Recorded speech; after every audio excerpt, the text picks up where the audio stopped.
going to see it and understand it. That is, first is going to be its location. So what is going to be in the foothill of the Himalayas? Where wooded hills are going to give their way.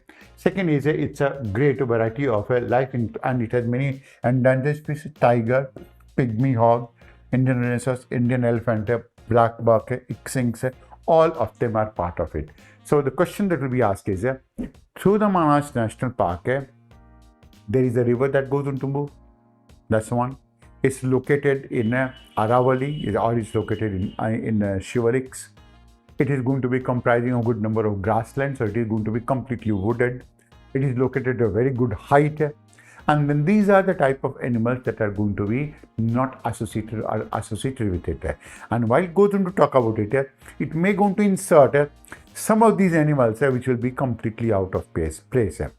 Tiger, pygmy hog, Indian elephant and black buck is going to be part of it, because it is these black bucks which is going to become the food for the tiger. But the moment it goes on to be talking about some of these type of cranes, right? Now, cranes require a lot of open space and a very good park, which